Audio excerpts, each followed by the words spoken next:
wa habibina wa qudwatina Muhammadin wa ala alihi wa ashabihi ajma'in wa man sara ala nahjihi ila yaumiddin, amma ba'd. Rabbi shrah li sadri wa yassir li amri wahlul 'uqdatam min lisani yafqahu qawli.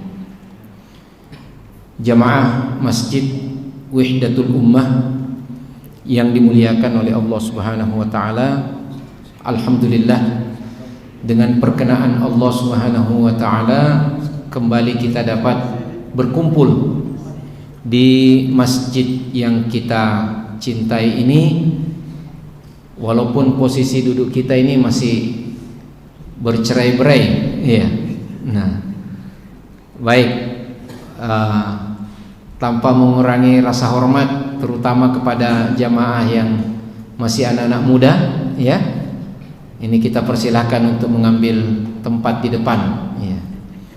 Dan usulan sebagaimana di beberapa masjid saya lihat, termasuk di Masjid Anas bin Malik IAI Istiba Makassar, itu disediakan kursi, ya. Kursi khusus buat jamaah-jamaah yang sekiranya memerlukan, ya, apakah karena usia atau karena kondisi tertentu, tetap bisa sandar-sandar walaupun di depan, ya. Jadi begitu, ya. Anak muda, ya, silakan maju ke depan, ya. Yang merasa masih anak muda silakan merapat ke depan, ya. Yang jauh mendekat, yang dekat merapat, ya. Masya Allah. Saya tidak akan tiup mic, ya, seperti yang ada di pasar sentral, ya. Taib. Khawas sekalian, jamaah yang dimuliakan oleh Allah Subhanahu wa taala, ini kita bingung kalau diminta ceramah di Masjid Wahdatul Ummah ini, ya. Karena seperti kita sudah kehabisan bahan, ya. Apalah yang mau diceramahkan di sini, ya. Bahkan di sini semuanya, ya, kapasitas penceramah nasional, ya. Semuanya, bahkan ada yang sudah kaliber internasional, ya. Masya Allah. Ibaratnya seperti kita mau menggarami lautan, ya, atau menjual air zam-zam kepada orang Makkah, ya. Tapi ini hanya sharing saja, ya. Kita sama-sama belajar, sama-sama tadarrus Quran saja. Nah, barakallahu fikum asatidzah sekalian, ikhwah yang dimuliakan oleh Allah Subhanahu wa taala. Kita baca-baca lagi surah yang waktu-waktu ini kayaknya bagus kita sering-sering baca, ya, yaitu surah Al-Isra, ya. Dan surat Al-Isra ini juga memang Nabi kalau tidak setiap malam, hampir setiap malam membacanya, ya. Memang tidak disebutkan dalam hadis yang sahih keutamaannya, tetapi amalan Rasulullah SAW itu salah satu telah terjadi salah satu peristiwa besar, ya, di abad ini atau mungkin di beberapa abad terakhir ini, yaitu peristiwa Gaza, ya. Peristiwa yang sangat memilukan kita, ya, yang sangat menyedihkan kita, di mana saudara-saudara kita dibantai. Dan yang lebih menyedihkan sebenarnya adalah kenapa kita tidak bisa bela, ya. Nah, ini. Nah, untuk lebih membuka wawasan kita, ya, dan juga lebih mencas spiritualitas kita, mari kita baca, ya, surah Al-Isra.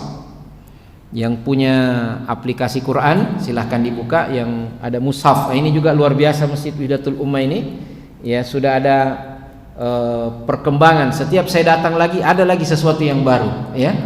Ini luar biasa, ya. Ada rak-raknya yang demikian indah, menyimpan mushaf-mushaf dengan demikian rapi, ya. Mari kita ada lagi tempat-tempat baca Qur'annya, ya. Tidak ada lagi alasan tidak mengaji, ya. Masuk ke Wahdatul Ummah, memang kita akan langsung akrab dengan kitabullah. Baik, kita baca sama-sama. Silahkan ya, dibuka surat Al-Isra ya. Saya baca, tapi mungkin nanti saya salah ya, tegur ya. Jadi ini tasmi ya, mentasmi kepada jamaah ya. A'udzu billahi minasy syaithanir rajim. Bismillahirrahmanirrahim. Subhanalladzi asra bi'abdihi laylan minal masjidil haram ilal masjidil aqsa alladzi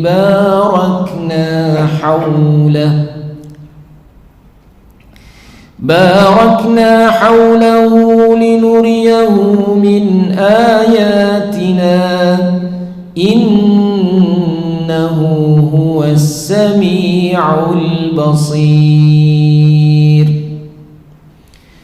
وآتينا موسى الكتاب وجعلناه هدى لبني إسرائيل ألا تتخذوا من دوني وكيلا ذرية من حملنا مع نوح إنه كان عبدا شكورا. وقضينا إلى بني إسرائيل في الكتاب لتفسدن في الأرض مرتين ولتعلن علوا كبيرا. فإذا جاء وعد أولاهما بعثنا عليكم عبادا لنا أولي بأس شديد فجاسوا خلال الديار وكان وعدا مفعولا. ثم رددنا لكم الكرة عليهم وأمددناكم بأموال وبنين وجعلناكم أكثر نفيرا.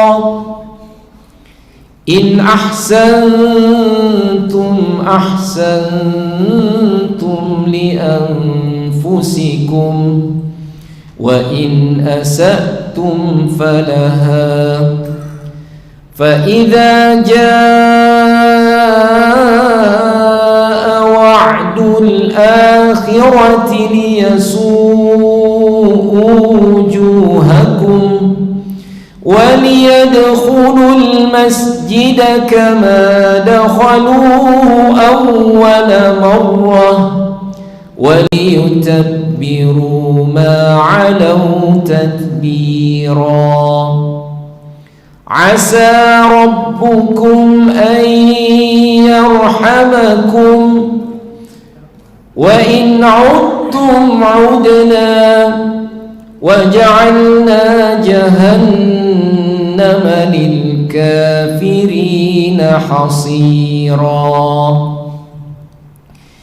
إن هذا القرآن يهدي للتي هي أقوم ويبشر المؤمنين الذين يعملون الصالحات أن لهم أجرا كبيرا. وأن الذين لا يؤمنون بالآخرة أعتدنا لهم عذابا أليما. وَيَدْعُ الْإِنسَانُ بِالشَّرِّ دُعَاءَهُ بِالْخَيْرِ وَكَانَ الْإِنسَانُ عَجُولًا. Allahumma arhamna bil Quran. Jamaah sekalian yang dirahmati oleh Allah Subhanahu wa taala, surah Al-Isra ini ya satu surah yang sangat luar biasa, dan semua ayat-ayat Allah itu luar biasa. Namun kita sengaja mengangkat tentang surah Al-Isra ini untuk kembali menyemangati diri-diri kita dan mengambil inspirasi, motivasi ya dari surat Al-Isra yang menceritakan tentang Isra'nya Nabi sallallahu alaihi wasallam, tempat Isra'nya Nabi yaitu Baitul Maqdis, Masjidil Aqsa, dan bagaimana tempat itu diberkahi oleh Allah Subhanahu wa taala, dan bagaimana surah ini menceritakan tentang Bani Israel yang membuat kerusakan di atas muka bumi, dan bahwa Allah Subhanahu wa taala mengancam bahwa kalau kalian berbuat kerusakan lagi, Allah akan kembali menghukum kalian sebagaimana Allah telah menghukum mereka di masa yang lampau. Dan Masya Allah, surah ini juga menceritakan tentang inadul musyrikin, keras kepalanya orang-orang kafir itu, dan bagaimana kesabaran Nabi sallallahu alaihi wasallam. Dan surah ini menceritakan dan mengantar kita untuk semakin akrab dengan Al-Qur'anul Karim. Dalam firman Allah Subhanahu wa taala, "Inna hadzal Qur'an yahdi lillati hiya aqwam." Sungguhnya Al-Qur'an ini memberi petunjuk kepada sesuatu yang lebih lurus. Wa yubashshirul mu'minina alladzina ya'maluna shalihat, dan memberi kabar gembira kepada orang-orang beriman dan beramal saleh bahwasanya mereka annalahum ajran kabira, bahwa mereka akan mendapatkan pahala ganjaran yang besar. Di sini Allah Subhanahu wa taala datang menceritakan, menegaskan tentang keutamaan Al-Qur'an. Masya Allah, tabarakallah ya. Iya. Biru di luar ya. Ya, merah di dalam. Iya. Masya Allah, perpaduan yang sangat luar biasa. Iya. Dan bahwa yang namanya kitabullah ini mengantar kepada jalan yang terbaik. Seakan-akan kita diberikan inspirasi setelah digambarkan tentang inad dan ifsad yang dilakukan, kerusakan yang dilakukan oleh Bani Israel dan penyimpangan mereka, dan bahwa Allah akan menghukum mereka. Seakan-akan ada isyarat di sini bahwa jalan keluarnya semuanya itu ini Al-Quran ini. Iya. Dia akan memberi petunjuk jalan yang lurus. Selain bahwa Al-Quran adalah memberi jalan petunjuk untuk berkehidupan, berkeagamaan, spiritual, keislaman yang lurus, tidak ada kebengkokan di dalamnya. Seakan ayat ini juga memberi inspirasi bahwa semua permasalahan yang ditimbulkan oleh Bani Israel dengan kezalimannya, kerusakannya, jalan keluarnya bagi kalian wahai kaum muslimin, ambil ini Al-Quran ya. Kalian tidak akan bisa mendapatkan kemenangan yang sejati, keberhasilan yang hakiki, kemenangan terhadap musuh-musuhmu kecuali kau kembali kepada Al-Quran. Yahdi lillati hiya aqwam, lebih lurus, lebih benar ya. Inilah Al-Quran. Subhanallah ya. Nah, Bapak dan saudara sekalian yang dirahmati oleh Allah Subhanahu wa taala. Sebelumnya kita mau rewind dulu sedikit ya. Bagaimana ceritanya itu yang disebut dengan Baitul Maqdis ya, Masjidil Aqsa ya. Salah satu hal yang penting diketahui oleh kaum muslimin ya, orang katakan tak kenal maka tak sayang, tak sayang maka tak cinta, tak cinta tak mungkin membela ya. Mengapa umat Islam hari ini ya seakan tidak berdaya, ajuz ya, tidak berkutik, padahal kita 2 miliar. Itu Israel ya, penjajah Israel ini hanya ya mungkin bersaing penduduknya dengan penduduk kota Makassar. Iya. Nah, kalau kita berkelahi satu-satu insya Allah masih bisa siap. Tapi kenapa tidak bisa? Ya, panjang ceritanya. Ya. Tapi inilah intinya.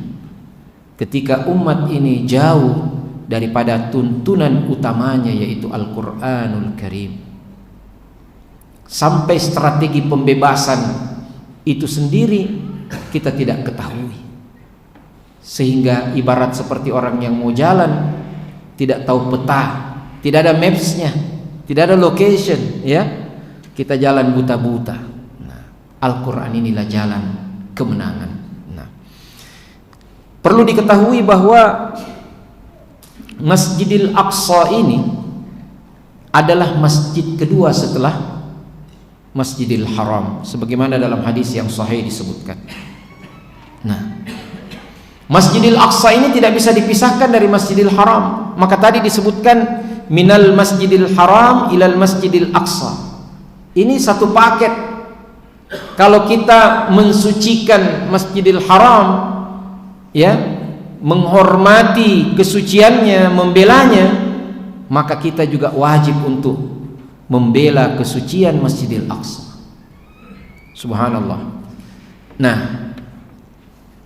Masjidil Aqsa ini panjang sejarahnya ya, tapi yang pasti Nabi sallallahu alaihi wasallam telah mempopulerkan Baitul Maqdis ini, telah berhasil mengedukasi para sahabat dan kaum muslimin pada zaman itu untuk mengenal kedudukan Masjidil Aqsa, tahu tentang apa itu Baitul Maqdis, tahu tentang al-aradil muqaddasah, tanah suci, al-aradil mubarakah, tanah yang diberkahi ya. Ditanamkan kecintaan kepada Baitul Maqdis sebagaimana Nabi SAW menanamkan kecintaan kepada Makkah, kepada Madinah, demikian juga kepada Baitul Maqdis. Sampai diriwayatkan ya, ada seorang sahabiyah yang bertanya kepada Rasulullah SAW, beritakan kepada aku ya Rasulullah, beritahukan kepada aku ya, apa yang harus saya lakukan terhadap Baitul Maqdis. Kata Nabi, sholatlah di dalamnya. Kalau kau tidak sanggup sholat, kirimkan minyak yang dijadikan bahan bakar pelita-pelita yang meneranginya. Walaupun hadis ini diperselisihkan kesahihannya, tapi paling tidak ini menjadi indikasi bahwa thaqafah Baitul Maqdis ya, pengetahuan, kerinduan tentang Baitul Maqdis itu sudah tertanam di sanubari para sahabat Nabi sallallahu alaihi wasallam. Dan tindakan-tindakan Rasulullah sallallahu alaihi wasallam inilah yang disebut dengan ya tahapan-tahapan pembebasan, kata para ulama belakangan ya. Wad'u kharitati tahriri Baitul Maqdis, roadmap pembebasan Baitul Maqdis. Nabi sallallahu alaihi wasallam melakukan 3 i'dadat, 3 persiapan. Persiapan yang pertama inilah yang paling penting, i'dadul ma'rif, al-i'dadul ma'rifi, i'dad al-ilmi, persiapan intelektualitas, persiapan ilmiah, edukasi. Nabi sallallahu alaihi wasallam menjelaskan tentang Baitul Maqdis.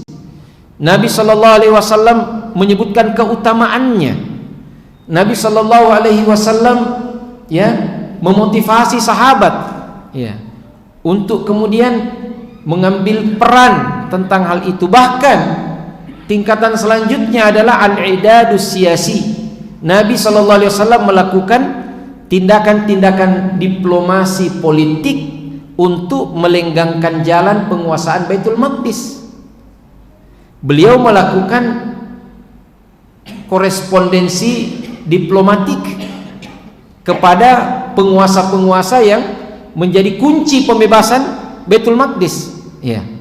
Ada penguasa zaman itu namanya Heraklius. Perlu kita ketahui daerah Syam itu, Syria termasuk Palestina pada saat itu, Baitul Maqdis, Masjidil Aqsa dikuasai oleh ya imperium ini. Bukan orang Romawi langsung, orang ya sekarang orang Turki namanya, orang Romawi Timur namanya, Bizantium, tetapi orang-orang Arab di sana sudah beragama seperti agama orang-orang Bizantium, yaitu Nasrani. Mereka lah yang kemudian menjadi penguasa-penguasa dan perpanjangan tangan daripada imperium ini. Rasulullah sallallahu alaihi wasallam ya ketika pasca perjanjian Hudaybiyah memiliki kesempatan untuk melakukan dakwah secara diplomatik, Nabi utus utusan ke sana ya, untuk mendakwai Heraklius. Nabi utus ke Kisra, Nabi utus utusannya ke Mesir ya. Ini daerah-daerah strategis semuanya ya.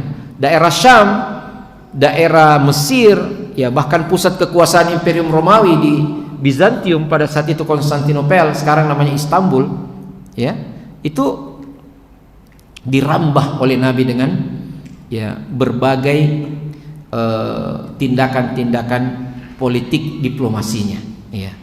Nah, orang sudah mulai mengenal ada kekuatan besar yang akan lahir ini ya, mulai wanti-wanti, Masya Allah. Dan bahkan Nabi melakukan persiapan militer ya. Bagaimana itu ada namanya perang Mu'tah. Itu Mu'tah itu kalau tidak masuk daerah Baitul Maqdis sudah dekat sekali. Bahkan beberapa puluh kilo lagi sudah masuk Masjidil Aqsa. Iya, kota Al-Quds orang namakan, Yerusalem atau Ilya pada zaman Nabi disebutkan begitu. Atau disebut juga Urshalim. Ya, orang Eropa sebut Yerusalem. Nah, itu beberapa namanya. Ilya, Urshalim, ya, ada Bait Laham, ya, itu dari bahasa Arab Bait Laham, ya, sampai ada ahli hadis namanya Al-Lahami, ya, itu diberi gelar Al-Lahami karena dia berasal dari Bait Laham, ya. Nah, khusus kalian yang dimuliakan oleh Allah Subhanahu Wa Taala, ala kulli hal Nabi Sallallahu Alaihi Wasallam mengirim ekspedisi Mu'tah. Kita tahu ceritanya sangat heroik, ya. Sangat luar biasa.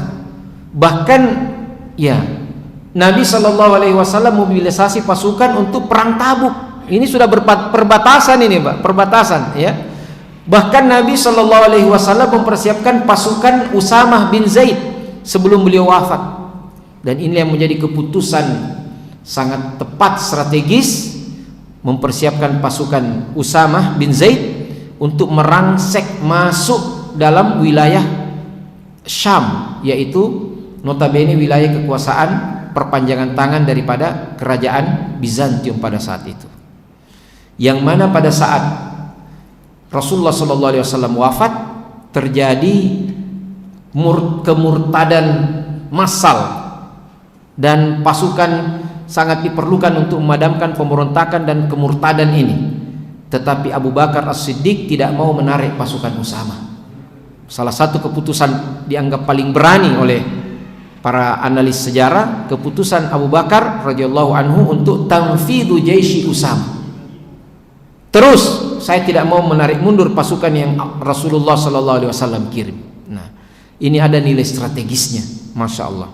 Jadi Rasulullah sallallahu alaihi wasallam melakukan persiapan ilmiah, persiapan politik, dan juga persiapan dan tindakan militer, ya, Masya Allah. Sehingga inilah yang melampengkan jalan nantinya pada masa kepemimpinan Khalifah Abu Bakar As-Siddiq, Khalid ibn Walid dan Abu Ubaidah ibn Jarrah dan para sahabat yang lainnya. Ya, Amr bin As melakukan penaklukan di daerah Syam, ya, daerah Mesir, ya. Amr bin As menaklukkan Mesir, ya. Dan Khalid bin Walid bersama dengan Abu Ubaidah bin Jarrah radhiyallahu anhuma wa ani sahabati ajma'in melakukan ekspedisi penaklukan yang mulai masuk ke wilayah Syam. Dan itu dituntaskan pada zaman Khalifah Umar Ibn Khattab tahun 16 Hijriah, di mana dengan kepiawaian panglima besar kaum muslimin pada saat itu, ya, yaitu Abu Ubaidah ibn Jarrah, didampingi oleh para sahabat-sahabat luar biasa, diantaranya Khalid bin Walid, ya. Jadi para sahabat dulu, ya, dari panglima besar jadi prajurit biasa, no problem, mereka ikhlas berjuang. Diganti Khalid bin Walid oleh Umar bin Khattab di tengah perang, diganti di panglima, Pak, ya. Tapi panglimanya tidak dibikin pensiun, dia tetap jadi prajurit, ya. Tetap siap untuk berperang, ya, berkorban, berjihad. Nah, sampailah kepada saat-saat yang sangat menentukan ketika kaum muslimin berhasil mengepung Baitul Maqdis, kota Al-Quds, dan akhirnya, ya, orang-orang Nasrani dipimpin oleh patriark mereka, boleh dibilang anak buahnya paus, ya, kardinal istilahnya sekarang, patriark, ya. Ini orang-orang Syam dulu mengikut sekte Nasraninya dengan sekte Nasrani yang ada di Bizantium. Jadi mereka ortodoksi, ya, ortodoks istilahnya sekarang, ya. Jadi Katolik itu terbagi dua, Katolik Roman, Katolik Ortodoks, ya. Ini Katolik Ortodoks yang berkuasa di wilayah timur ini, ya, bagian timur Eropa, ya. Nah, singkat cerita, Umar ibn Khattab, Khalifatul Rashid, Amirul Mukminin, datang sendiri, ya, menerima kunci-kunci Baitul Maqdis, Masjidil Aqsa dari kaum Nasrani, dan kemudian menetapkan Al-Quds itu, Masjidil Aqsa, ya, sebagai tanah wakaf bagi kaum muslimin. Nah, ini yang diperpegangi berabad-abad sampai untuk kaum muslimin. Nah, ala kulli hal, ikhwas sekalian yang dimuliakan oleh Allah Subhanahu wa taala,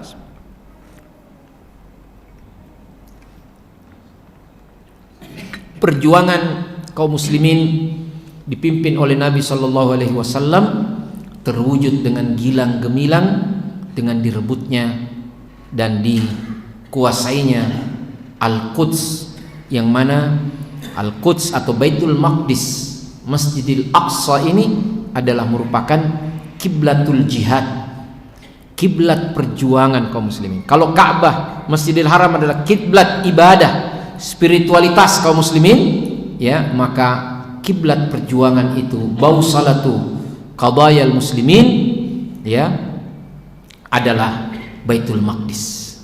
Nah, sejak saat itu, zaman itu, ini abad pertama Hijriah, kurang lebih 400 tahun lebih setelah itu, Pak, sekitar 492, ya. Saat itulah terjadi perang salib dan pasukan Eropa dengan sangat kejam. Jadi 4 abad ini aman, Pak, aman keadaan ini. Bayangkan setelah zaman Khulafaur Rasyidin, Umar bin Khattab, seterusnya Bani Umayyah, ya, Bani Abbas, ya, dan kemudian tibalah zaman di mana kaum muslimin lemah, ya, zaman terakhir Bani Abbas, di mana saat itu, ya, kaum muslimin, khalifah itu tinggal nama saja, cap legitimasi, ya.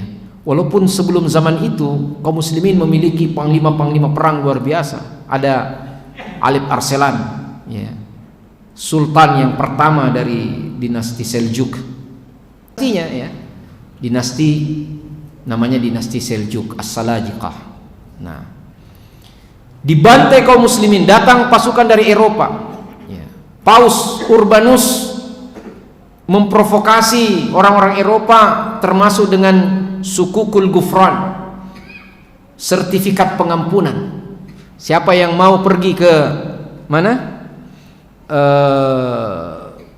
Mereka sebut dengan tanah suci juga, ya. Tanah suci, di situ Nabi Isa dibangkitkan, ya. Nabi Isa mereka anggap wafat kemudian dihidupkan kembali, ya. Kita harus rebut tanah suci itu kembali dari kaum muslimin, ya. Bergabunglah aliansi Eropa besar, Pak, ya. Dan mereka berbondong-bondong datang, ya. Sebagiannya orang yang sudah kehilangan pekerjaan di Eropa, ya, bandit-bandit, ya, penjahat-penjahat, ya, bergabung dalam pasukan itu. Para pendosa-pendosa ini, ya, dengan iming-iming, sebenarnya bukan hanya harta, tetapi bukan hanya agama, tetapi harta juga, ya. Ini tanah baru kita bisa kembangkan dan lain sebagainya. Singkat cerita, terjadilah pembantaian itu, ya. Ketika kaum muslimin menyelamatkan kebenaran itu, sekelompok kaum muslimin ceritanya berhasil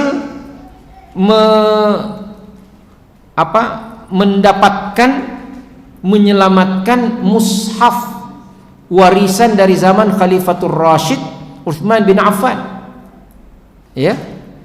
Diselamatkan mushaf itu dari Masjidil Aqsa, dibawa oleh mereka ke kota Damaskus, Dimashq, dan sebagai simbol, ya, dan informasi tentang keberadaan kaum muslimin yang dibantai, mereka sampaikan bahwa inilah kaum muslimin sudah dibantai, kami hanya berhasil menyelamatkan mushaf, ya. Diserahkanlah kepada Qadhi Dimashq pada saat itu, yaitu namanya Zainuddin Al-Harawi kalau tidak salah, al-alim al-allamah Zainuddin Al-Harawi.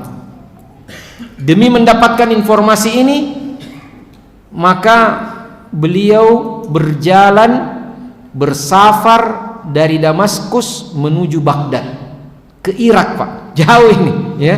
Berapa ratus kilo atau ribuan kilo didatangi, dijalani oleh beliau untuk menyampaikan kabar ini dan meminta pertanggungjawaban khalifah. Ini tanggung jawab Anda, ya. Sekarang kita serahkan ke Liga Islam, apa namanya, OKI, ya. Ini pertanggungjawaban, kaum muslimin dibantai, bergerak dong, ya. Anda jadi presiden, jadi raja semua, ya. Tidak ada guna-gunanya, ya. Nah, kita bilang begitu aja sekarang. Mestinya kaum muslimin yang 2 miliar ini bisa bergerak, kan? Ya. Kita sama-sama saja meludah ke Israel, misalnya tenggelam Israel, Pak. Iya.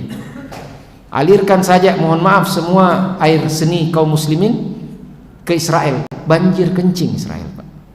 Iya. Nah, tapi ya, untuk bersuara saja itu sudah hebat sekali, iya. Delegasi Indonesia di OKI bersuara lantang, Pak Anies Mata, itu saja sudah hebat sekali, iya. Masya Allah. Nah, jadi memang masih jauh perjuangan, Pak, ya. Ala kulli hal, kita cerita sejarah ini dan kita belajar jas merah, katanya jangan lupakan sejarah.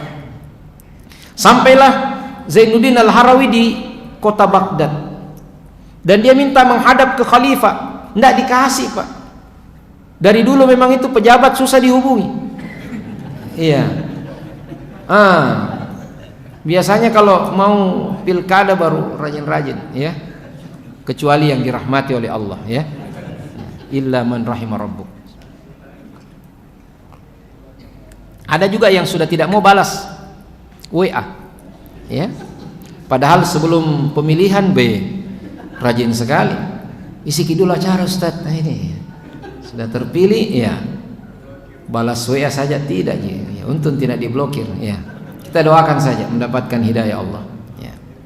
Ala kulli hal, Syekh Al-Harawi tidak diterima oleh khalifah. Apa dia lakukan? Ini kecerdasan seorang ulama, ya. Dia pergi di Masjid Jami' Baghdad, Masjid Raya Baghdad, di siang hari pas bulan Ramadan waktu itu. Dia pergi ambil bekalnya, rotinya, dia pergi makan di tengah-tengah masjid. Woi, ditangkap sama askar, ya. Ditangkap. Nah, akhirnya karena aneh, Anda ini alim, kok makan di tengah-tengah masjid? Kan sederhana sebenarnya. Saya kan musafir, bos, ya kan? Boleh buka. Cuma tidak ditahu. Tapi asbab inilah akhirnya dia bertemu dengan khalifah. Disitulah dia menuntut khalifah untuk melakukan tindakan. Ya. Tidak ada. Ya. Kemudian ada seorang alim lagi, ya, kalau tidak salah namanya Ibnu Khawshab, dari kota Halab, Aleppo, Syria sekarang. Ya. Ada syekh kita asal dari situ, Syekh Dr. Muhammad Munkir, yaitu keluarganya dari Aleppo. Ini kota perlintasan budaya ini, Eropa, Asia, Arab, ya. Ada di situ, kota Aleppo itu. Seorang alim besar dari Aleppo sudah masuk sholat isya, ya. Iya. Nah, sedikit sekali saja. Dia mobilisasi dia mobilisasi umat sampai ribuan berjalan dari Aleppo ke Baghdad.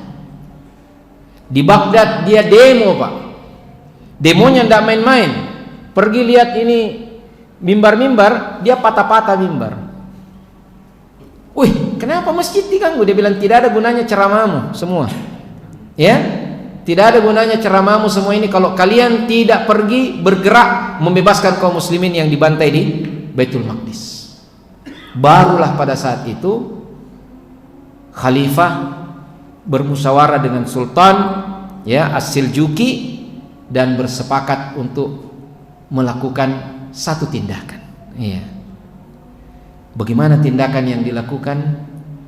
Di mana di situ mulai perjuangan? Adakah nama Nuruddin Az-Zanki, Salahuddin Al-Ayyubi, Imaduddin, ya, Syarifuddin, Maudud, ya, banyak nama-nama yang perlu kita kenal. Tapi karena waktu sholat isya sudah masuk, ya, kita cukupkan sampai sekian, ya. Kalau ada kata yang salah, ya, kalau ada jarum yang patah jangan disimpan di dalam laci. Kalau ada kata yang salah jangan disimpan di dalam hati. Kalau ada sumur di ladang bolehlah kita menumpang mandi. Kalau ada waktu pekan mendatang, ya, bolehlah kita berjumpa kembali, ya. Burung pelikan, burung cenderawasih. Sekian dan terima kasih. Semoga semua tekad kita berwujud perjuangan untuk membebaskan Masjidil Aqsa. Barakallahu fikum, billahi taufiq wal hidayah. Wassalamualaikum warahmatullahi wabarakatuh.